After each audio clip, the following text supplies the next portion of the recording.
Yeah, so welcome to Sangonite. Great to see so many of you, and also great to see so many from the weekend retreat that we just had at Lockerbrook. There's loads of faces from that retreat, so good to see you all again.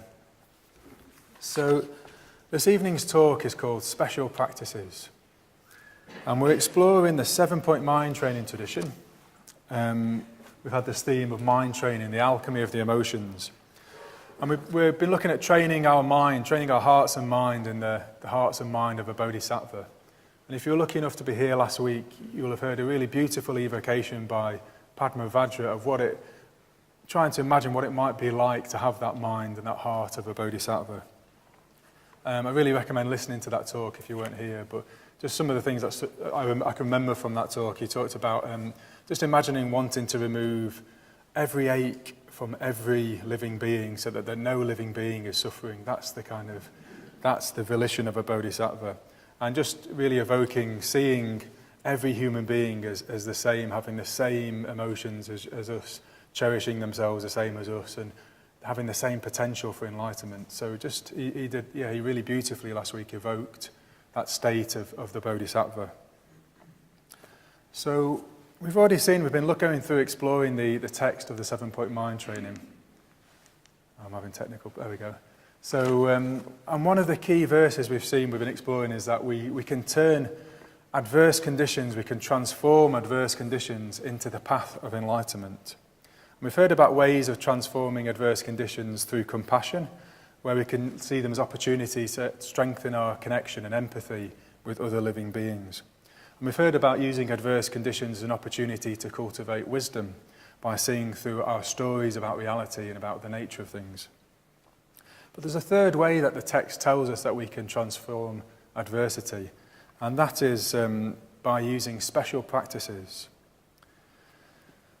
So mind training gives us ways of practicing among the adversity, the rough and tumble of everyday life, the complexity of everyday life. And it gives us ways of dealing with some of the problems that this kind of life, our kind of life, is bound to create. And ways to benefit from the kind of life that we lead. We lead kind of complex, modern lives. But that gives us plenty of opportunities. We're faced with lots of adversity every day. So our lifestyle, mind training, gives us an opportunity that we can really practice with these modern lifestyles. So I will tell you what the special practices are in a moment, but I've been relating to them as like superhero powers. Because my son is into superheroes at the moment, and he recently asked me, well, when I grow up, what superpowers will I have? And I think he was interested in flying. He'd like to have flying as a superpower. And there was another one, I can't remember what it was. But I was thinking, well, maybe if a bodhisattva was a superhero, then these practices, these special practices, you could see as like ways of cultivating superhero powers, bodhisattva superhero powers. So the special practices are a list called the 4 practices. And the verse that refers to them in the mind training tradition says, the 4 practices are the best method. And that's all it says in typical mind training style. It doesn't say anything about what the 4 practices are, but the commentaries unpack a bit about what these 4 practices are. And some of them might seem a bit odd or a bit alien to our way of thinking things, so they need a bit of translating.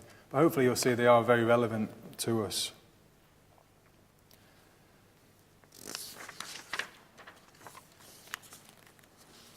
So the first of these 4 practices, 4 ways of turning adversity into an opportunity to practice, is making merit. So you may or may not have come across this idea, a very traditional idea of merit in Buddhism. Punya is the word, punya. And it's a very important idea in traditional Buddhism. Traditionally, merit is seen as a sort of spiritual wealth, a richness that we can accumulate, that we can build up through skillful positive action. And it makes us more substantial people. Merit makes us a kind of bigger person with a more spiritual presence and power. But actually, it's just a different way of thinking about and talking about the effect on us of karma, of when we act skillfully. It's just an extension of the law of karma.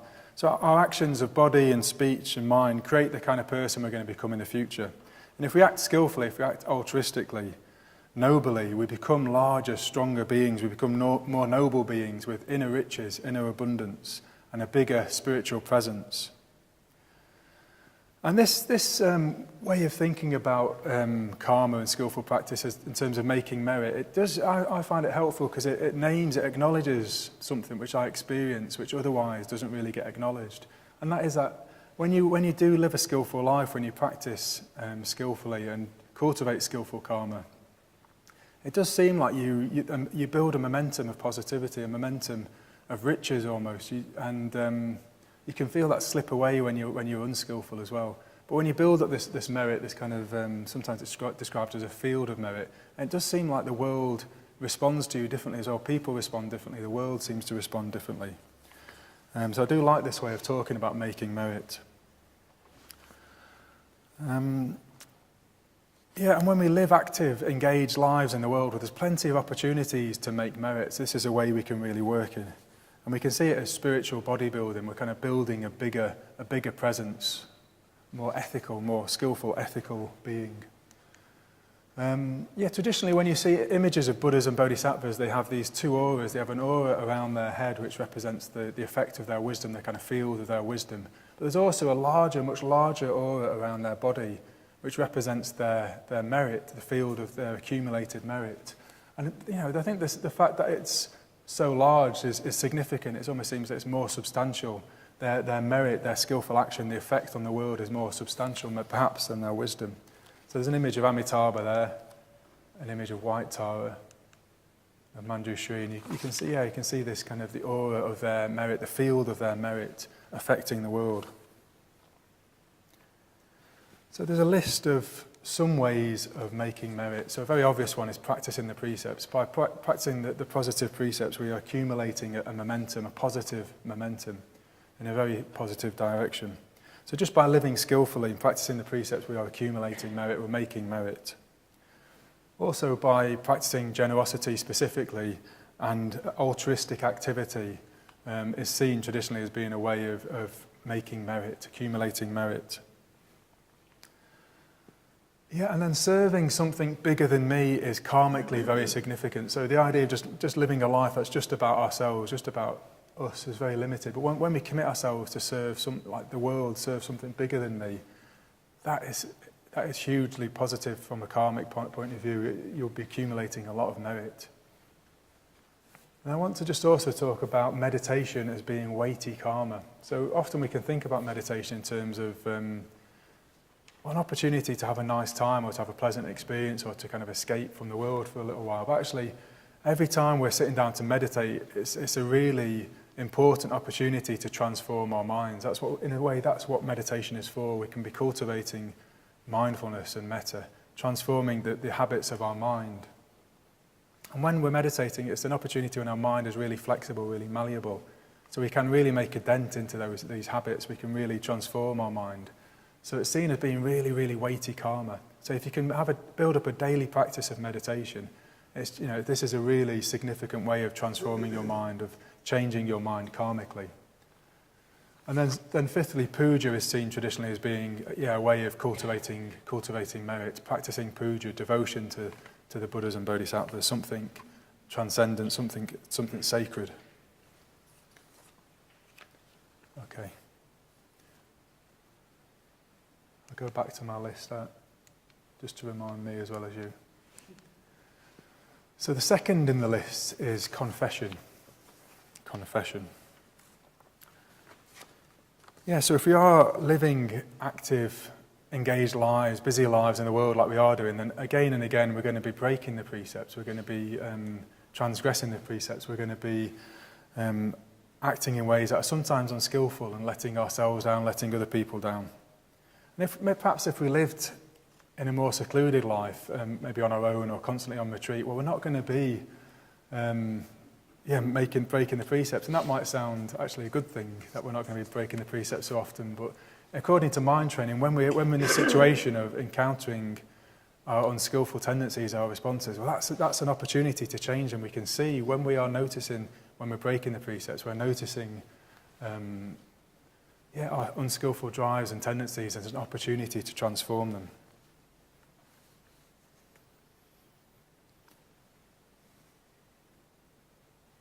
Yeah, and we need practices to transform our negative responses into the responses of a bodhisattva. We need these special practices, and confession is the practice. So you might have come across confession in a puja. It's a specific stage in the puja, the sevenfold puja, where we acknowledge to ourselves and to the Buddhas and Bodhisattvas where things that we regret, things where occasions when we've broken the precepts, and we let go of them. But we can formally take a practice of confession, and I'll talk a bit more about that. So when we are unskillful, there might be a couple of tendencies, unhelpful tendencies that get in the way. Maybe we're just in denial of our unskillfulness. We're not really looking at it. We don't really want to be aware of it. So we're not really paying much attention to the occasions when we break the precepts. So we might be unaware. We might be in denial about that. Or sometimes we might be defending our unskillfulness. We might be prone to saying, well, this is just a human response. This is what humans do. Or they deserved it. It was their fault. If we're not really on the ball with our precepts, we can kind of let ourselves off the hook. But confession is a practice where we deliberately and kind of explicitly look out for review our ethical life. We kind of look over our ethical life from the past day, the past week, and then we acknowledge and we name the occasions when we've broken the precepts. In quite a straightforward way, we do that with our spiritual friends. It allows us to see the unskillful habits we've got into and take responsibility for them. It's really important that we take responsibilities for our own ethical, unskillful responses. Because you might be prone to thinking, well, he made me get angry. But if we're taking responsibility for our reactions, actually it's more true to say, well, I got angry when this happened. So we've got a choice about how we respond, and we need to own our own reactions. So confession is a way of doing this. We can really take responsibility and own our reactions. So if we're order members or training for ordination, we're going to have quite usually a formal context where we can take part in confession. So I'm in a chapter, and every Monday afternoon, the other order members in my chapter and myself will start off each chapter meeting by just confessing. We'll start off by just listing, trying to remember occasions when we've broken the precepts that we regret, and just naming them straightforwardly, acknowledging them, and perhaps sometimes making a commitment not to do that again for the coming week or for a specific time. But if you're not training for ordination, you're not an order member, you can still engage in a practice like this. Ideally it would be with somebody that you trust very well. But if you haven't got that kind of relationship, well, maybe some things you could do is just start to reflect on your own ethical life. Maybe each day or each week you could reflect on your ethical life more. Try and become more aware of your unskillful responses. You could keep an ethical diary. This is something you could consider, keeping an ethical diary. My own experience of confession has been really significant, actually. I was brought up in a Catholic Christian tradition, and confession for me was a kind of an experience. It brought up an experience of guilt, really, irrational guilt. I just kind of developed this sense of just being quite a bad person. It's partly down to my kind of Catholic upbringing, partly due to other conditioning. But I was kind of walking around with this sense that there was something kind of really bad about me, and I had to probably hide that from other people. And then when I was training for ordination, I had the sense, well, if they really find out what I'm like, there's no way that I'll get ordained. There's no way they'll let me into the order. So there's a real tension around wanting to just admit to people and be transparent with people about my own habits, really, my own kind of more grubby habits, you could say. I had the sense, well, there's no way I'd get ordained.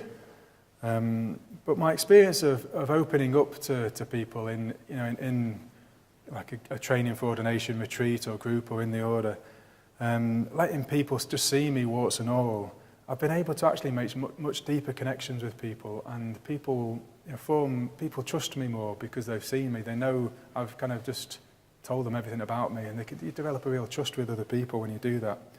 And I wasn't rejected, actually. I was accepted for who I was and trusted even more when I opened up in that way.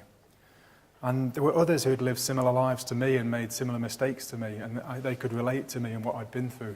So it was a really liberating experience, really, just to kind of gradually start to let go of that sense of guilt and kind of irrational kind of shame and self-dislike, and just realise actually I was a much more ethical person than I realised, and it was okay to share my unethical behaviour with other people.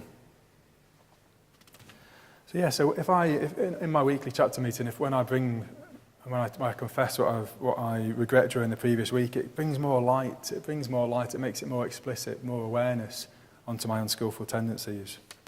And it's a very, very powerful context.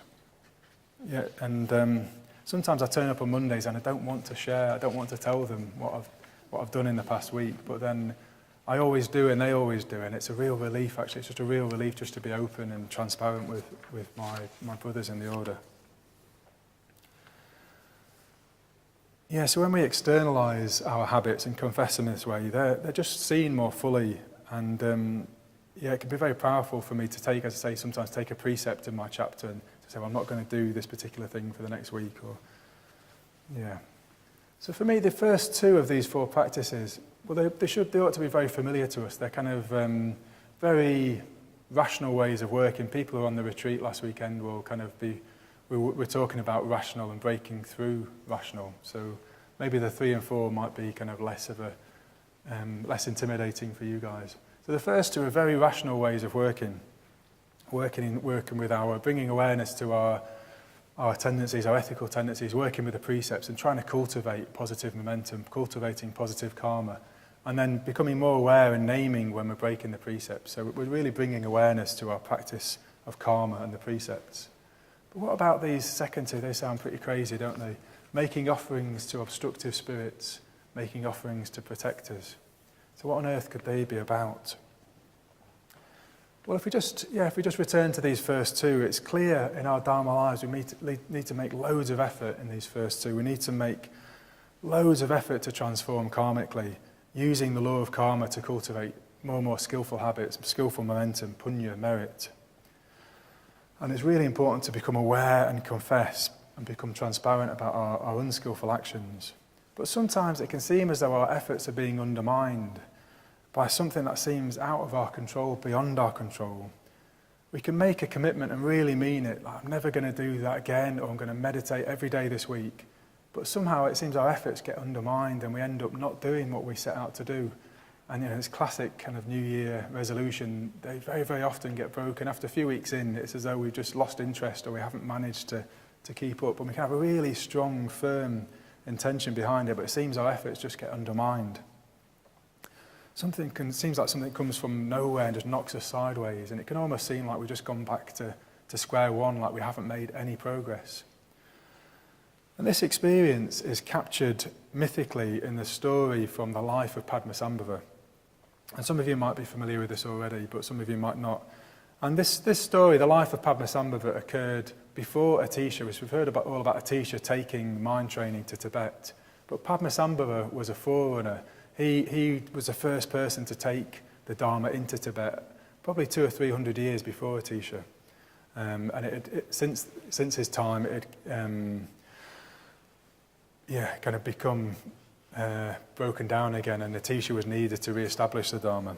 So about the 8th or 9th century, Tibet was a kind of lawless, barbarian land, and the king of Tibet was called King Trisong Detsen, and he'd heard about Buddhism and he wanted to establish the Dharma in Tibet. So he invited a monk, an abbot monk called Santarakshita, to come to Tibet and build a great monastery at a place called Samye. And he had a great vision that they were going to really make Tibet a place of the Dharma and establish the Dharma in Tibet. And so they made this big commitment, this big plan, and they were really kind of well-intentioned, but it didn't go according to plan. So after the very first day of building, the labourers had worked all day building walls for the monastery. And after a hard day's work, they all went to bed. But when they came back the next morning, all the stones had been returned to the original places. It was as if nothing had happened, as if nothing had changed. No work had been done. Very, very strange. So they built the walls again the next day, and then when they went to bed again, they came back the next day, all the work had been undone, as if nothing had happened. And it turned out that they were being undermined by obstructive spirits and deities. The Nagas of Tibet, the Nagas were obstructing the work of the monastery. So Nagas are mythical beings in Buddhism, often serpents or dragons. And they can be destructive and obstructive, and they can also be protectors of the Dharma, as we'll see. But according to the legends, rather than honouring these spirits and these energies, the abbot and the king had decided to build the monastery on a place where there was a rose bush that was sacred to the Nagas, and they weren't happy about it. So they just decided to obstruct the work and to enlist the genies and the spirits of Tibet to obstruct the work. So King Tresendetsen and Shantarakshita, the abbot, didn't know what to do. They were completely out of their depth. They couldn't deal with this. They were working in quite a rational way, trying to establish a dharma. This was kind of completely non-rational. They didn't know what to do in these circumstances. But luckily they'd heard about a guru, a yogi, an enlightened being called Padmasambhava, who was a kind of a magician, shaman, monk, yogi, just a kind of quite a immense Buddhist practitioner. And there's a statue of Padmasambhava that you're seeing over there, and I've got an image of Padmasambhava coming up. There he is. This is a painting from Padmaloka by Arloka of Padmasambhava. So they needed to call to help to a Dharma protector, to a protector, and they called for Padmasambhava to help them. And they realised it wasn't going to work trying to establish the Dharma at a rational level. These were deep, non-rational, subterranean energies at work that were obstructing the work. They needed to meet those energies on their own level. So they called for Padmasambhava, the Dharma protector, to subdue the spirits of Tibet, the obstructive spirits. And what Padmasambhava did, he travelled around Tibet and Nepal, subduing various spirits and genies. And then he arrived at Samye and he entered into negotiation with the Nagas. And he built a new temple for the Nagas and negotiated with them so they would allow the work to continue. So this is this story is connected with these next two on the list: the practice of making offerings to obstructive spirits and making offerings to protectors.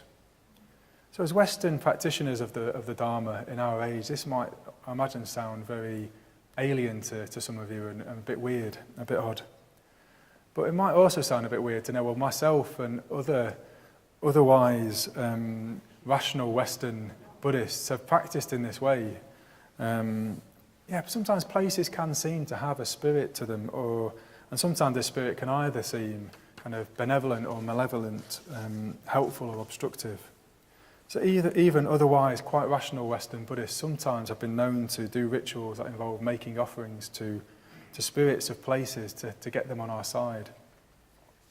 So I'll give you some examples just to weird you out a bit. So a couple of years ago, myself and my colleagues, it seemed like there was we were experiencing quite a lot of difficulties. It almost seemed like the centre was under attack almost. It seemed like there was just wave after wave of like difficulties and obstacles and like really difficult situations to respond to. And I do quite enjoy working in this kind of non-rational, mythic way. And to me, it just seemed like we needed to invoke the support of the local deities. And I initially asked my friend Lama Rigzin, who's a Tibetan Lama, to come and perform some rituals to the local deities here. And we did it one Sangha night. Everyone come up for the talk for Sangha night, and me and Lama went outside by the garage and performed puja and made offerings to the local deities. And it was very precise. I needed to bring 2 different types of chocolate biscuits. So apparently the deities have a sweet tooth. And so it was both kind of very magical and very kind of awkward as well, because we were right by the road and it was chanting away, and there was kind of smoke bellowing away, kind of very kind of sweet chocolatey smelling smoke blowing out among the streets of Walkley. But I mean, genuinely kind of wanted his help to try and get the kind of local spirits of Walkley and Sheffield behind our project, of building Sangha. And we had a Padmasambhava Day festival shortly after, and those of you who might remember being there, we performed a ritual where we took cake out to the different corners of the Buddhist centre, different parts of the gardens, and offered cake to the local deities and chanted some traditional verses to just tell them that we were friendly Buddhists. We kind of we weren't any harm to them. We wanted their help. And when Satyajoti became chair recently, some of the trustees, we went round the grounds and chanted some traditional verses and offered cake to the local deities. Actually, since then, things have been much more settled. So I think the deities like the cake. So we can invoke a protector deity, and we can. So on Padmasambhava Day, we were invoking also Padmasambhava and asking for Padmasambhava to protect our sangha, to kind of protect our sangha from any obstructive spirits. And and in the same way, we were making offerings to the local obstructive spirits. So you can find Western Buddhists doing this kind of thing. But you can also, maybe you could see it as a way of connecting with our environment as well, kind of just the land around us and the energy of the land around us. And it sounds very weird because we no longer believe in spirits in places, but in traditional cultures, in our culture until very recently, we did, and places would have spirits, trees would have spirits, people who with what we'd call now mental illness we would see as being possessed by spirits. But putting all of that aside, it's possible to reframe these two verses in a way that's probably much more accessible and much more kind of helpful to all of us here at Sangha Night. So those of you familiar with the story of Padmasambhava and the building of the monastery at Samye will know that we can also see these obstructive spirits as representing obstructive parts within us, within ourselves, obstructive emotions deep within us, and we can make offerings to subdue them and even convert them, these energies deep within us. So we've all got aspects of ourselves that aren't fully behind the Dharma. All of us have, otherwise we'd be enlightened. We've all got parts of us that aren't completely and fully behind the Dharma. And we don't think of these as spirits in a sense, but in a sense we could see them like that. It's as though one way of looking at it is that we're made up of lots of different selves, we've got lots of different drives, and sometimes these selves are in competition with each other. The drives are competing, conflicting, and our energy just gets kind of cancelled out, and we're not able to be wholehearted in our Dharma life. So we're disintegrated or unintegrated. Our energy is locked up, it's not available to us for the Dharma life. And these energies aren't integrated, they're unintegrated because we're not aware of them. We're not aware of the different drives within us. They're at a non-rational, kind of sub-rational level. We're just not aware of them. Even though we're kind of blind to these drives and desires within us, even though they might be really obvious to our friends and people around us, we don't see them. So you might remember we use the metaphor on the intermediate course. It's as though in our depth there's this banqueting hall full of all these really amazing archetypal energies and qualities. So there might be a warrior energy deep within us that's fast asleep, or a king or queen energy deep within us that's fast asleep, or a wizard energy. And in the metaphor we talk about them being fast asleep and covered in cobwebs because we're leading such a dull life that is uninteresting to these energies. But actually the truth is worse than that. Actually, if we don't engage some of our most creative, constructive emotions, they become destructive. Actually, if we don't engage with our emotions, they can become destructive. They can undermine what we're doing. They're obstructing us because basically we're ignoring them. If we're ignoring some of our emotions, deeper emotions, they will become obstructive, destructive even. And it's as if they come out at dark at the night time, like in the story of Samye, when the men are all asleep, the workers are all asleep. That's when these energies come out, these obstructing energies. And so that we could take that symbolism and say, okay, well, when we're not mindful, when the light of awareness isn't there, when we're unmindful, that's when these energies can come out and obstruct us in the darkness of our unawareness, unmindfulness. Yeah, and it can undermine us. It can feel like all of our hard work has been undone, just in the same way as those people trying to build the monastery of Samye. Like we can spend ages trying to work on a habit or put something in place, something positive, and then, I don't know, in one kind of unmindful outburst, it feels like we've gone backwards and all of our work has been undone. And in Buddhism, and especially in Tantric Buddhism or Vajrayana Buddhism, emotions are seen as energies. And energy isn't skillful or unskillful. It might become trapped in a particular kind of unskillful form, but energy in itself is kind of neither skillful or unskillful. It's just maybe being expressed in an unskillful way. And in Tantric Buddhism, we need the whole of our being. We need every drop of energy to break through. We were talking about breaking through into Buddhahood at the weekend. So if you want to do that, we need every drop of our energy. So in the story of Padmasambhava, he doesn't destroy the obstructive forces. He travels around Tibet, subduing the demons, but then he enters into negotiations with the Nagas. And then he convinces them all to get behind the Dharma and to help. He gets all of the obstructive spirits and deities, the Nagas, to lend their help. So you get the monastery just being constructed at a kind of super fast rate. The men are building by day, and the deities and the Nagas are building by night. So our energy needs to be transmuted, it needs to be transformed. It isn't banished and it isn't destroyed. In Buddhism, we don't slay the dragon, but we harness it, we befriend it. You could even say in Tantric Buddhism, we ride on the back of the dragon. So we need to acknowledge these obstructive spirits, as it were, and make offerings to them. What might that mean? What might it mean to make offerings to the obstructive spirits within us? Well, we need to acknowledge them to start with, and we need to kind of rouse them, wake them up by speaking their language. So you remember on the intermediate course, we talk about speaking the language of the depths, speaking in the language of dreams, myths, ritual, poetry, story, archetype. This is the way we can make offerings to these obstructive spirits and engage with them.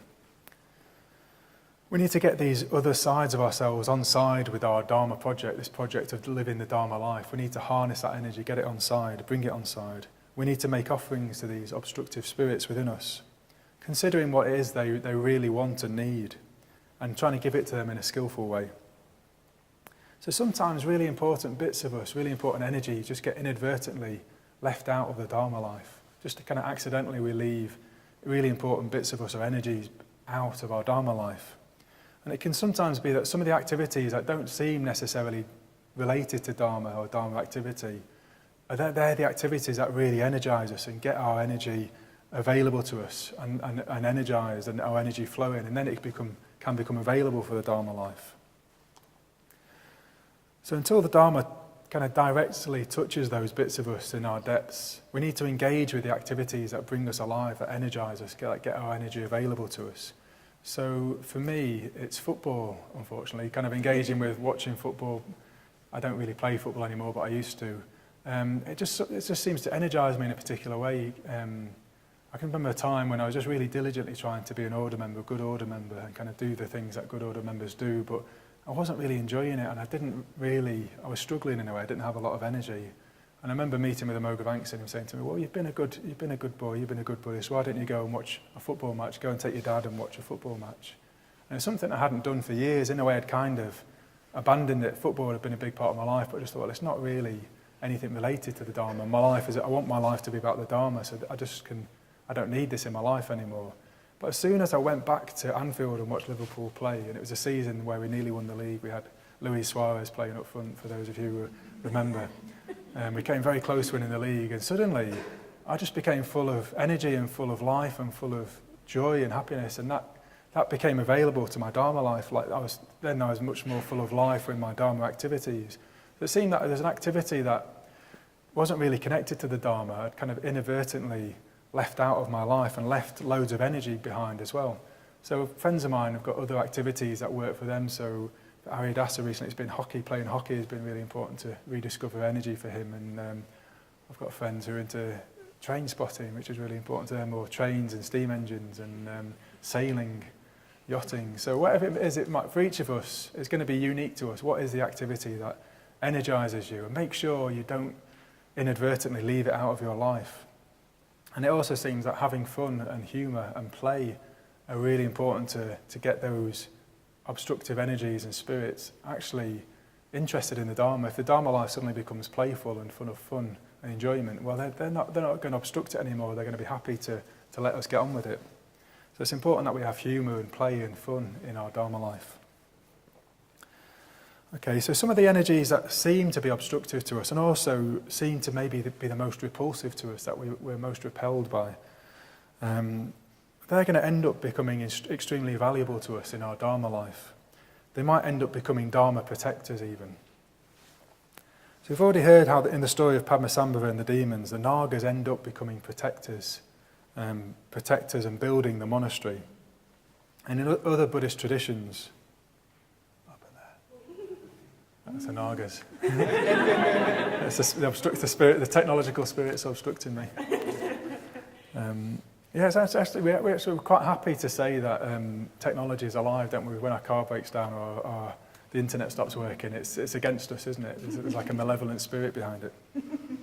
So we're maybe not quite so rational as we think we are. And in other Buddhist traditions, the Nagas are also seen as being protectors. So in the story of the Buddha's enlightenment, it said that a great Naga king, a Naga serpent, wrapped itself around the Buddha whilst he was meditating 7 times, wrapped his huge body around the body of the Buddha to insulate the Buddha and protect the Buddha from a storm. So the Nagas can be protectors of the Dharma. And in the Perfection of Wisdom tradition, the Nagas are said to have protected the Perfection of Wisdom sutras, including the Heart Sutra, until a time when humans were ready to receive them and practice them. So the Nagas can be both obstructive and protectors. Yeah, and traditionally, Dharma protectors are gnarly, kind of rather obstructive forces. Beings, but then they're beings that have been converted to the Dharma. So they initially start out as being obstructive to the Dharma, but then converted. And then they use their kind of gnarly, not so nice energies to protect the Dharma, protect the Buddha and the Sangha. And the original Dharma protector from very, very, very early Buddhism was a figure called Vajrapani. I'm going to skip forward. Hopefully this is an image of Vajrapani. This is a wrathful form of Vajrapani. And he first appears in the Pali Canon in sutras where he's a yaksha, a kind of local spirit, but a kind of an aggressive, kind of unhelpful, angry kind of spirit. And the Buddha converts him.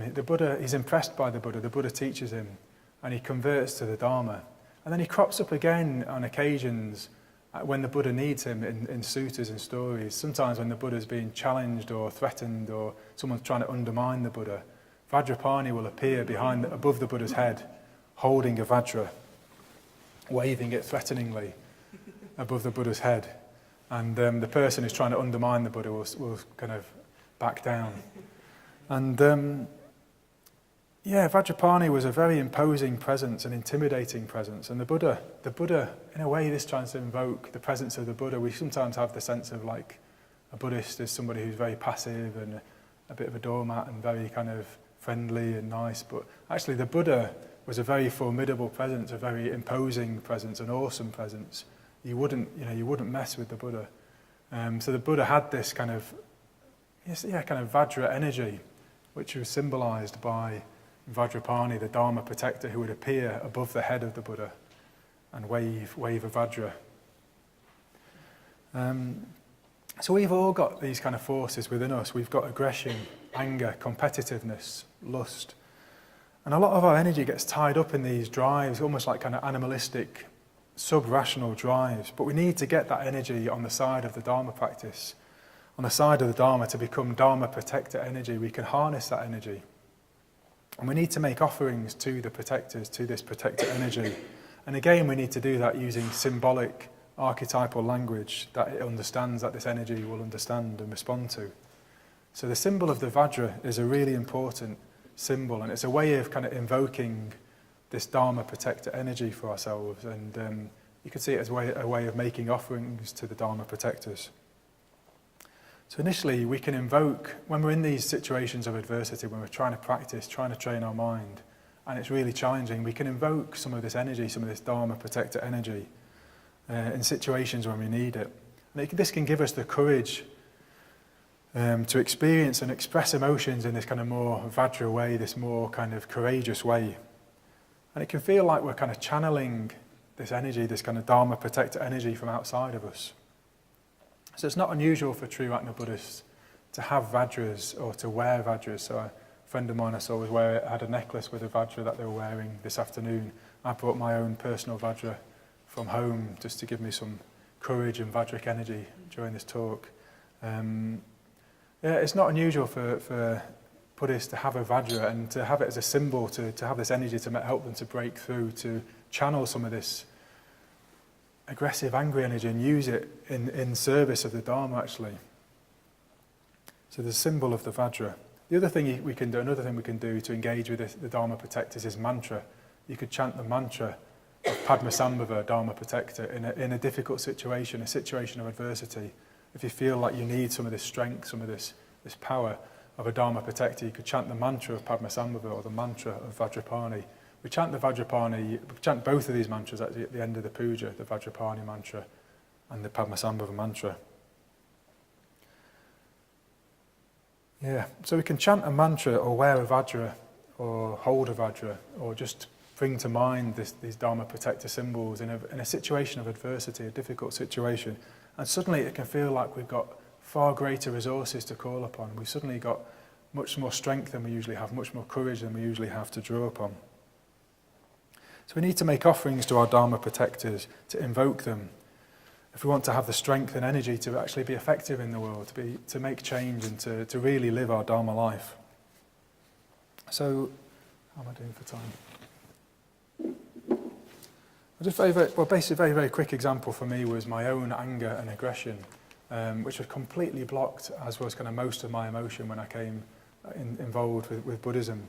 I kind of just my emotion wasn't available to me, and I didn't really feel things strongly. I didn't really know what I thought or felt about things, and I just knew that I wouldn't say what I thought or felt because it might upset people. So I'd really kind of also just squash down and repress my values, what was most important to me, because I didn't want to speak out really.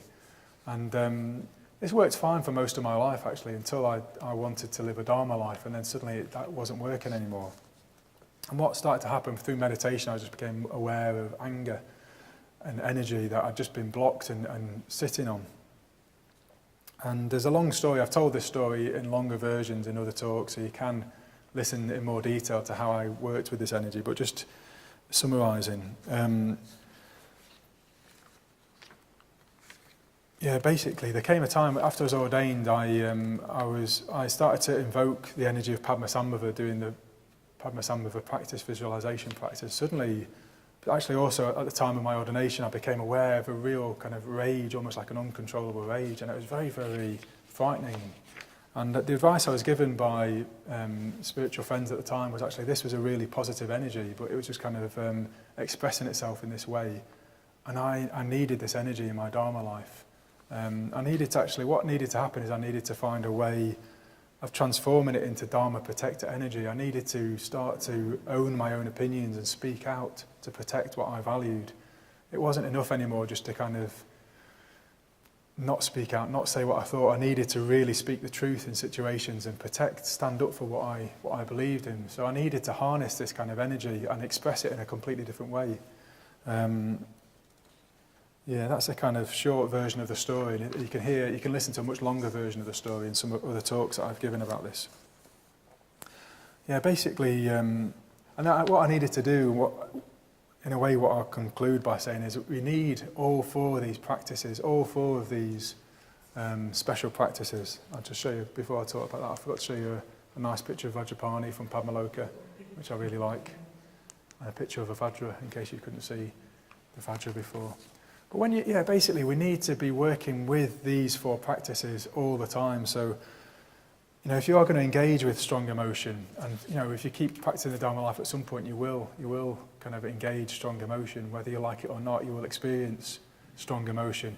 You need to be practicing in these four ways. You need to really be cultivating skillful momentum, skillful karma, positive momentum, loads of merit.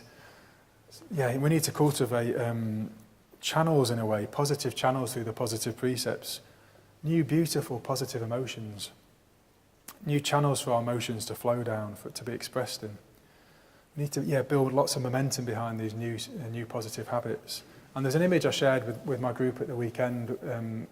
It's my friend Atra shared an image with me, a metaphor. Well, if you want to get rid of negative habits, we need to, he said, you need to plant beautiful flowers, rose bushes to hide out the weeds so the weeds don't get any sun. So if we put all our energy into cultivating positive karma, positive momentum, in a way, that's a big part of it. The negative habits will start to lose energy. They'll be kind of weakened.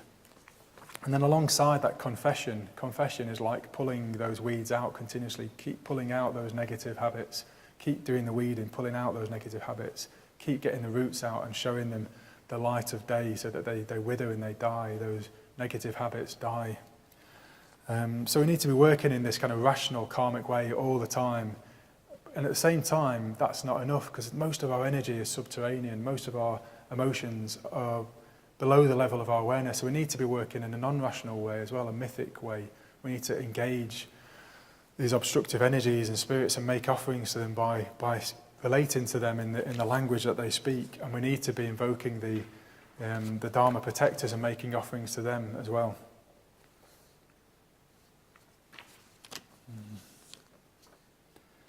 Yeah, so we need to be thinking, what kind of skillful, neutral activities get your energies engaged and flowing again?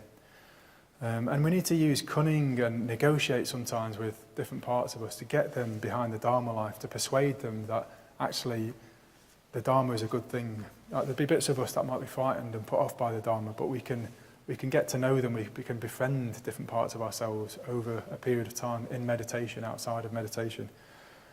And find out what values drive these different bits of you. What actually drives them? What are their needs? What are their rose bushes that are being kind of trampled on by your Dharma life? What will get these different parts of you to help to be behind the Dharma?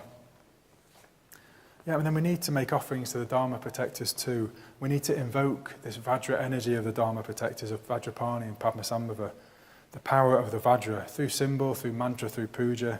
And to use that to break through our old habits and to draw on courage and strength, bravery in difficult situations. And eventually, it's like, we can find new jobs, new employment for our obstructive spirits. So with Padmasambhava, he got the Nagas and the obstructive deities. He gave them new jobs. They were building the Dharma, the monastery. And in our Dharma life, we need to find different jobs for those obstructive spirits. And for me, in my anger, actually, it became using that energy, channeling that energy just to say no to things that were not conducive to the Dharma, to stand up for them and to speak out against them. And to have the courage and the bravery to sometimes just to say the truth to people, even if they don't like it. I've become much more used to now. Like before, I would never do that. I would never speak the truth to people, just if I thought they might get upset. Whereas now it's just become very, very straightforward. I just say what needs to be said most of the time. I sometimes get a little bit scared, but most of the time it's just very, very clean and straightforward. I'll just say, well, this is the truth. So we can find new jobs for our repressed energies, so they'll be no longer obstructing us, we'll no longer need to ignore them. We can engage them and give them new jobs. So by using all four of these special practices or these superhero powers, we can perform magic, we can perform alchemy, and really transmute these emotions from being something very destructive to our Dharma life to being something very constructive and protective, something really wonderful and awesome. And we can end up cultivating the hearts and minds of a bodhisattva in this way, and that is a real superhero.